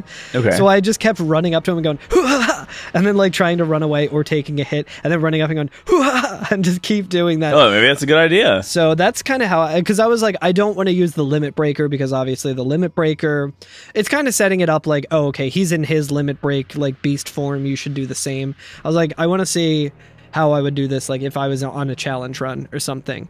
And I went through all of my resources, like X potion, yeah, so did I. mega potions, everything. And I was like, I really don't want to have to use a limit breaker. And I was just barely able to beat him with like, after using all my Phoenix Downs as well. Okay. Just barely able to beat him with melee once I figured out that I can damage him with that. I got all the way down to where, like, I got him through materia. I got him really far down, and then also went through just all of my resources. I had nothing left, and so when he was like a 10th the way from being defeated, I did use a limit breaker, and I ran up and started doing the combos, and he still did so much damage to me that I was almost killed. Like I remember I was streaming it to the Discord, and I remember Alex typing in "watch out" or like "you need to check your health," and I was like, I know. God damn. So like it got real close. Like if I didn't kill him in the combo that I did, I probably would have got game over. Oh, I actually didn't see that. I was just saying watch out because it's funny. Oh, okay. I was just like, ugh. So it was rough. I beat him first try, but like I'm not sure how you're supposed to beat him. Like I couldn't get the timing on the dodges for the charges and stuff like that. And like you can't run around behind him. Like by the time you try to get around him, he'll turn around. Yeah, he has some bullshit fucking attack too. Some like space beam attack that he just like charges up, and then a bunch of like little beams fly off of it.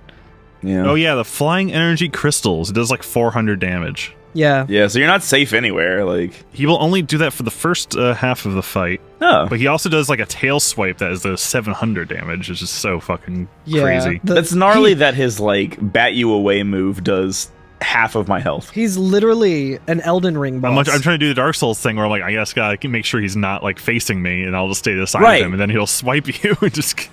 That's what I was thinking. I was like, oh, Dark Souls, I know how to do this. Get around, like fish for backstab. It's fine. And like he has a fucking tail swipe that does over half my HP. I was like, what the fuck? You got to put on the Ring of Favor and Protection in order to. All of his attacks are always wild. fat. Horn attack 600 damage. His body slam is actually like the weakest, which is 120.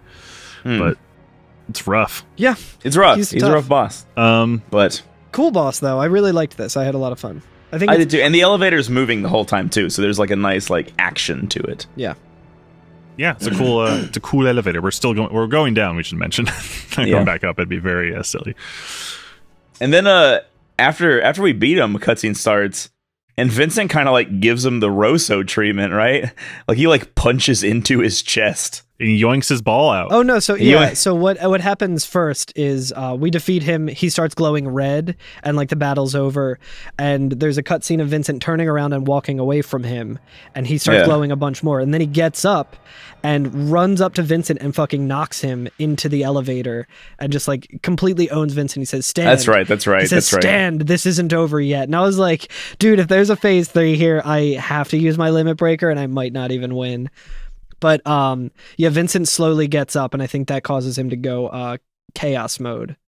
He does go chaos mode. Says, "Good, now come and fight." But before he goes chaos mode, I guess is what you were talking about, where Vincent just fucking Rosos him and reaches into him and pulls out, you know, whatever proto-materia or whatever the fuck he's got inside of him. And it's really funny because Azul's reaction to that is like the most white guy thing I've ever heard. Where he's just like, "Why you?" Like, "Oh, rats!" Like, willikers. Yeah. Pesky vampires. And then I will say he explodes a bunch too. Like, it's not just like, ugh. It's like little explosions happen around him. And then once that happens, Azul transforms back into like his regular Limp Bizkit model, and Vincent is full chaos. Dude, and chaos fucking owns Azul. Like, nobody in this game has yet been owned as hard as Azul is getting ready to be owned. Like, when I saw this, I was like, ooh, ow, not good. He got the bad. This is so good too, because like when I first saw it, I was like, oh, this is super cool. And then I saw that Chaos is holding Azul's gigantic fucking stupid cannon gun. And I was like, look. This is dumb. Because I was like, this is like if you're playing with G.I. Joe toys and you're like, oh, okay, well, I have this like this giant Halo weapon from a different thing. Yeah, I have my G.I. Joe play with it. It just looks so goofy. Out of everybody in this game who has been like dead, or like we can point at them and be like, they're gonna be dead now. Like Azul gets fully like, oh yeah, that dude's dead. There's that no dude's question. Dead as hell. Yeah. It's pretty gruesome. Yeah, Chaos Vincent is holding the giant fucking gun and just spears it through. You think he would like shoot the gun, but no. Pew pew. Yeah. No, he fucking just launches it like that, like Ava, or just through the fucking, except through the chest instead of through the head. Yeah, the spear spears it through his chest, completely through. Both he spears barrels. A blunt, large gigantic minigun, double cannon minigun, all the way through Azul's chest and out the backside. Like Azul is fully impaled by a gun that's like it's awesome feet in diameter. It's ridiculous. It's so fucking cool. Like he is missing organs. Like they're like yeah. Surprisingly, the barrels are clean. There's no blood. Yeah. Yeah, the barrel's totally clean. The kinetic energy that was from the sheer force and speed of it just completely atomized all of his organs. Yeah. And like and Azul does like a death monologue, and I was like, no way. No way with this man. He does not have the necessary organs left to do a monologue. It's like a chicken when it gets its head cut off. There's still nerves firing, so he's able to like run around. He's still able to say. It's like Trunks when he has a hole in his chest. Yeah. Yeah. It's like, he's fine. Or it's like in I think when Frieza like puts a beam through Goku or something, he's like, unlucky for you, you missed all my vital organs. It's like, okay. They're all up here. All of Goku's vital organs are in his balls. But yeah, he says, it looks like you were more a beast than I. Very well. I'll see you again, Vincent. In hell. And then like fucking Chaos just not even listening to him, just Kamehamehas him. Like just fucking gives him the blasty. It's so good. Sick. And he fucking... It would have been really funny too if Azul was like, I'll be in heaven. I'll see you in hell from heaven. Yeah. And yeah, Vincent gives him a fucking energy blast and knocks Nero off. Nero? Whoa. It knocks Azul off the elevator, and he laughs maniacally while he falls down to his doom. Screaming Hail Vice. Yeah. He does scream Hail Vice. Very dumb. Which I was like, man. Hail Vice! Like, dude, you just had one of the best fucking deaths I've ever seen anyone Yeah, you have. had one of the coolest fucking deaths. Just die laughing, which he does. Just die laughing. Don't talk about fucking Vice. This isn't about Vice. This is about you. This is your moment. Don't I know. I thought that was a little weak. Eclipse it, you fucking weirdo. Yeah, I was like, oh, it's a little weak. He's still a sub to Vice's dom. Like, even until the end. That's right. We're now kink shaming on the Every FNFF podcast. New year, new us, motherfucker. The reason I was silent after you said that was because I was also farting, and I heard the fart. And I was like, I hope my mic didn't pick that up, or I hope my mic picked it up, whichever's funnier. Something inside you wants out. But yeah, then Nero's watching. Again, I'm going to kink shame here. It's a little weird that he's just watching, you know? But he's creeping up. It's funny also because Chaos Vincent is kind of doing like a little... like just a kind of angry flail, like he's still kind of out of control the whole time. He's having a little hissy fit. Chaos has not been controlled yet. He has not mastered the... Is it Shadow it's Shadow who does that, right? Chaos control? Yeah. Yes. Or is that Knuckles? I'm getting my my Sonic Extended Universe villains / anti-heroes It is Shadow mostly. Chaos control. Yeah. So we need to go and meet Shadow at the Chow Garden so that we can learn how to control Chaos. But yeah, he's lashing out. And Nero is just kind of that's like... where you can look. That's where you go to control Chows. Right, different. but I mean, if you spell Chows, it looks like Chaos, so it doesn't Oh, really that's work. right. And you know, the voice acting for the Chow Garden wasn't. They didn't put money into that. It was only Chow's into control. the main story. Gosh. Chow's control. Nero is in fact like standing up on like some of the machinery of the elevator, looking down at Chaos. And he like recites the little poem, you know, soul rot of terror corrupt. So that's Chaos. So that is Chaos. Intriguing. And then he drops his Zune onto the elevator. I don't know what that is supposed to be. I think this was supposed to be like he doesn't look like he intentionally drops it, but it looks like it might have been like a tape recorder or something. I saw it. I was like, oh no, he dropped his lighter. How's he gonna light his cigs? Is it Shulk's personal cell phone? Maybe. I guess we'll find out. That's my assumption, or it is like maybe like a recorder because we do hear out of it Lucretia's voice saying, "Yes, I'm so sorry." And where are you? Vincent has a flashback to while he was still in the Baja Blast pod, and Lucretia is like working on him, right? And shout out to the Strife is Right for doing all those fucking Mountain Dew. Love them. So good. I love them. So good. For any listeners that don't know what we're talking about, like maybe you're listening to this in the future, right? We mentioned last episode another Dirge of Cerberus head. A Dirge head, right? A Dirger on Twitter names the Strife is Right, or is it just Strife is Right? Rife. Rife. Strife is Rife. Whatever, look both of them up, you'll find it. But they've been making edits of like every single scene in this game and editing in Baja Blast, and it is or Mountain Dew, yeah, or Mountain Dew, and it is different just versions of Mountain Dew. It's been so genius. Good. It is art. It's incredible. Good job. Remake this game like that. Let's do it. Tie it in. I'm ready. The remake's coming up. We can still do it. It's part. This is part of the remake now. There's still time to tie in a Mountain Dew promotional. And it is the Strife at the Strife is Rife on Twitter. So definitely follow. Beautiful. But yeah, Vincent's still in his tube, standing in his Turk's suit. Turk Vincent. Yeah, and he hears Lucretia kind of speaking to him through the tube. Vincent, just a little longer, then I can let you out. And then she turns around and collapses and says, "What's wrong with me lately? Maybe I've been working too hard."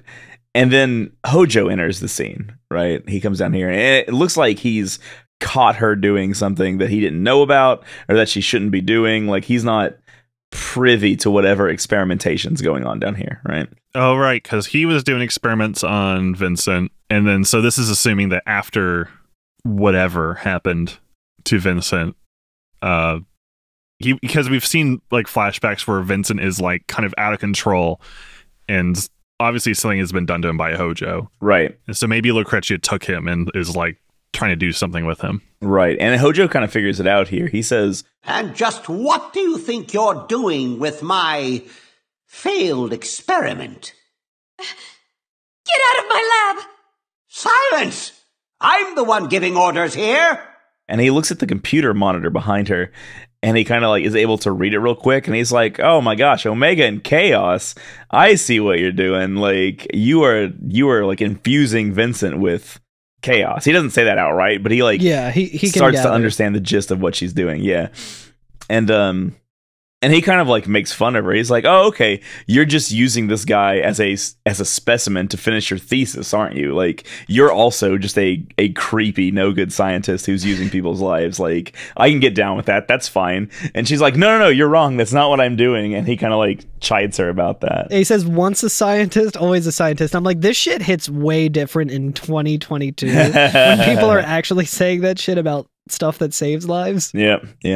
I do like also that the way they shoot this, and this could be like memory, but like up to this point, Hojo's face has always been in shadow, kind of artificially, which is really cool. Yeah. And Shadow the Hedgehog. Or like he's like just barely out of frame, but like even if he is in frame, his whole face has like this kind of dark haze over it. It's it's kind of a cool effect.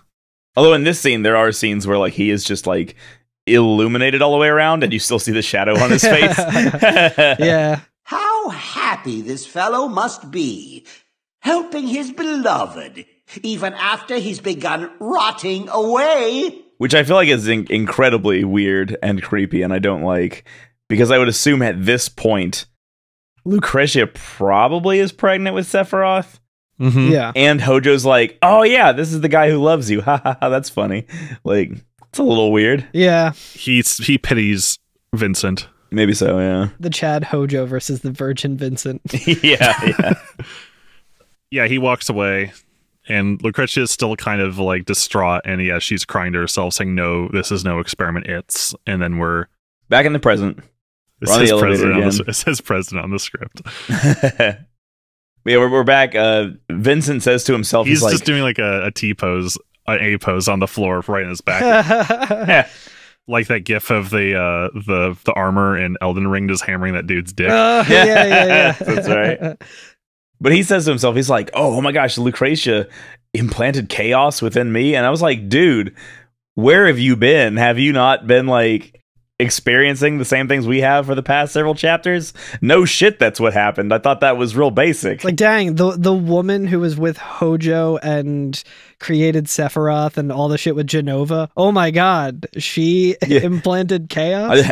I thought it was a weird coincidence that all the Sviets kept being like, Lucretia put this ball into you to control chaos after she put chaos in you. I thought that was weird that they were saying that. Doesn't sound like the Lucrezia I know. Yeah.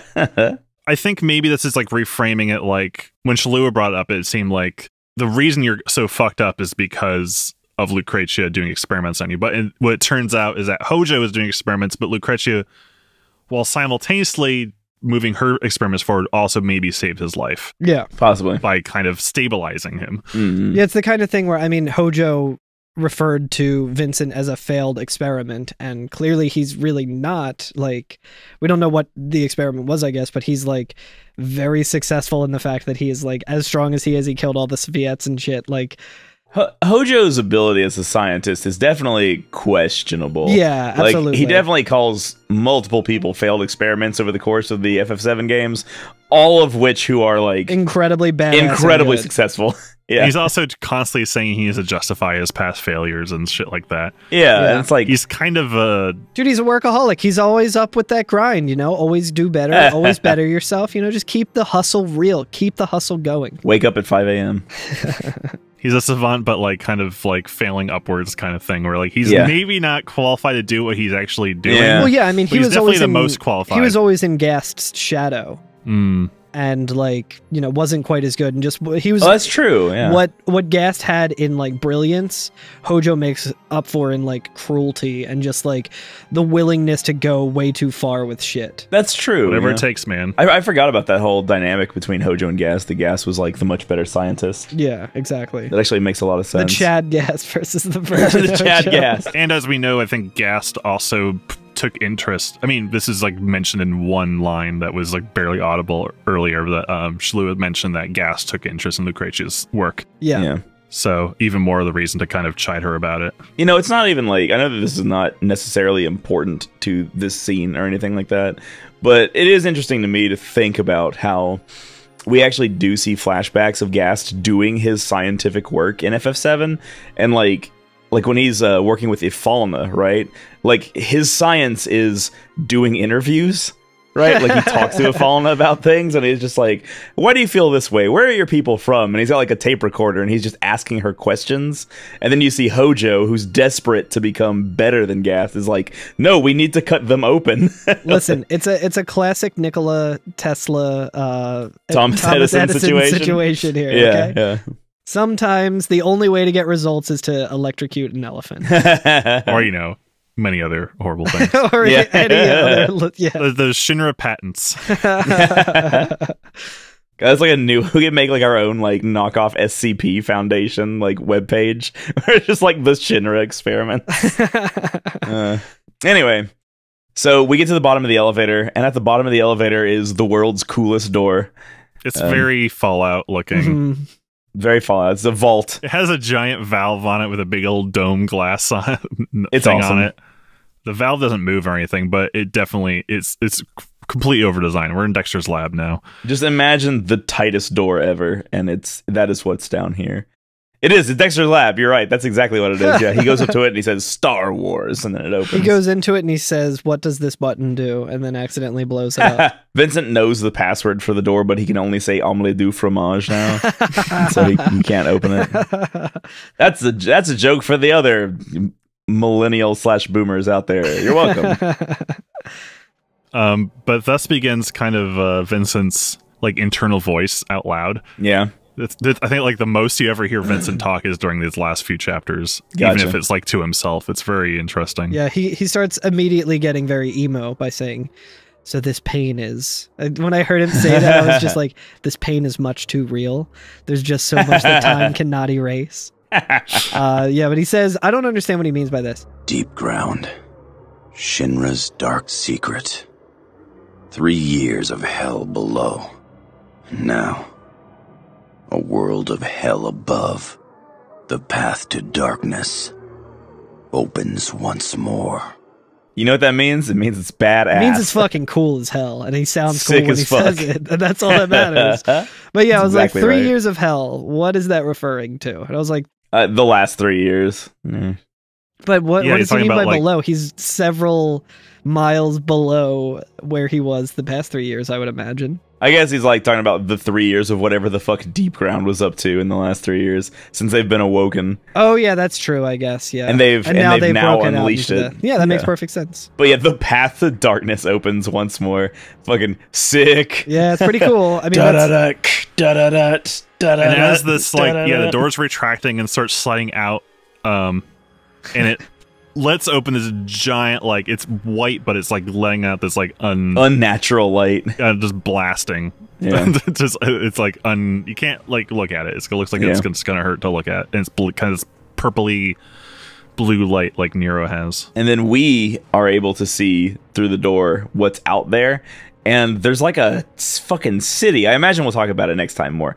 But we actually don't see it yet. Yeah. I was gonna say in the background we do see a giant Mako reactor with 00 on it. Oh, interesting. Well, not until after we see our score. True. Oh, is that true? Oh, okay, well. It opens What up. is our it's very score? dramatic. The white light comes pouring in, and then finally we see we just see, oh, you're finally awake. Okay, conjure the checkpoint. You and that horse thief over there. But speaking of, you did say we do see Reactor 00. So that's mean Ketchi was able to make a way all the way down here on his own without too much imagine effort. that he was because he's so small that he's able to get into like the duct work and stuff like that and make it down here. I think so it I can makes- believe that I- he made it. I believe it as well, because not only is it just Ketchi being small and being able to be stealthy and stuff, but it's also Reeve piloting him or whatever. Yeah. So like intel. Reeve probably knows the layout of all of this shit. Like he's been researching this. Like he knows what Deep Ground is now and stuff. So he's done his research to find his way through. Yeah. Yeah, maybe even had a Ketchi just handy, like in Shinra still. Yeah. Just Damn, you like- think that was number 4? Damn, how many Ketchis do you think were in all of those lockers that we passed in this episode?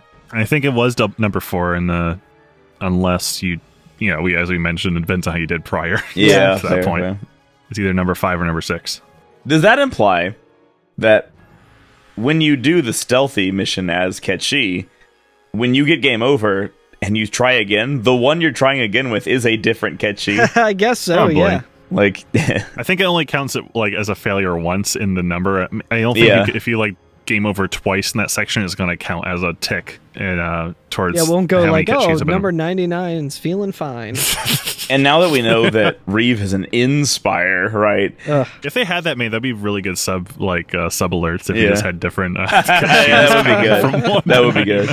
But yeah, so like, does that mean also that because Reeve is an Inspire, God help us all, that he like breathed life into these things that then had like consciousnesses and feelings, and they just immediately got by going down this hole? I mean, maybe he is. I mean, we talked about this at the fucking, it's the consciousness is the Ketchi that goes in isn't the same that Ketchi that comes out, kind of thing. Yeah, I mean, the more I learn about Reeve, the more I'm like extremely put off by him. he's like, I think he needs his own game. He does have his own game. It's called Final Fantasy VII. Some other characters are there, but we know who we're there for. Did Reeve have a chapter in that book you're reading? I think he does. I have not read more than the first chapter. Did he make it all the way to the smile? But I have played 115 hours of Elden Ring, so. Oh, okay. What's Reeve up to in Elden Ring? He having a good time? I haven't found the cave that he's in yet, but I think I'll find it behind an illusory He's just wall. grafting together cats. Is the ultimate Ketchi the Air Tree Burial Watchdog? Yes. Oh my god, yeah. Kind of looks like him. Yeah, he's always fucking. Imagine him wearing a crown and a cape. How'd you guys do this round, this chapter? How did you do this round? I got 105 kill chain, which I assume is good because it's an S rank, which is pretty good.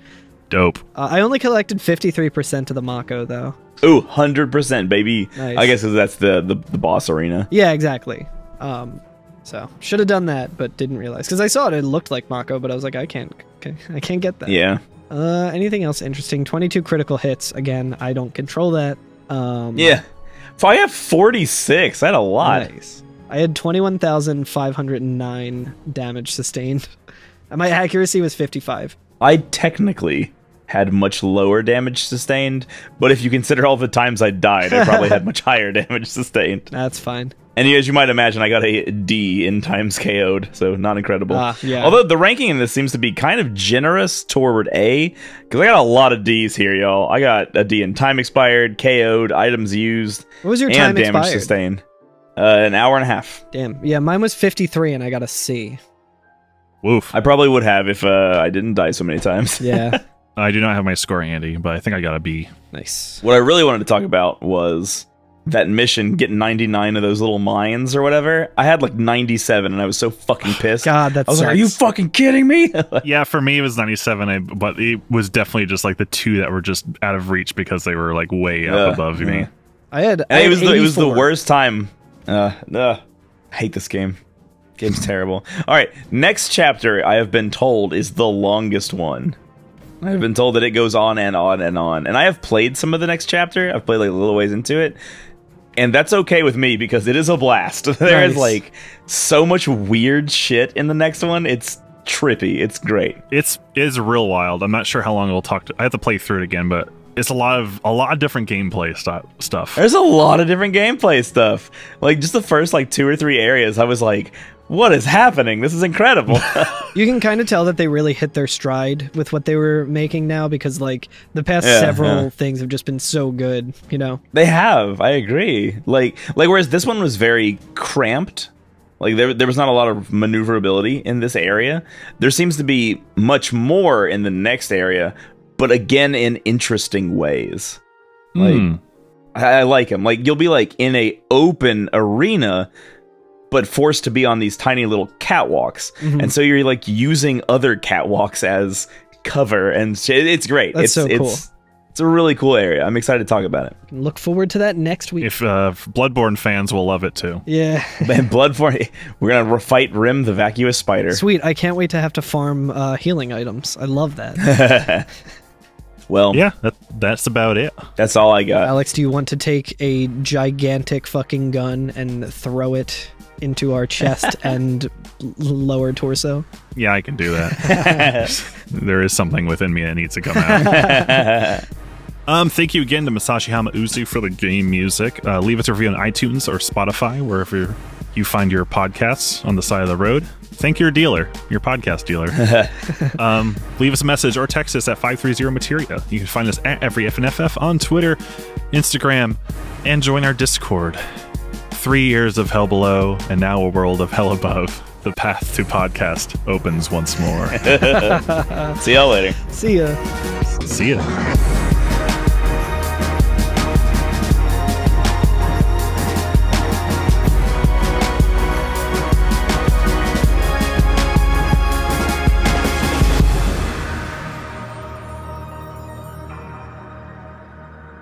I think it's actually kind of better that we just don't bring up the April Fool's thing. The what?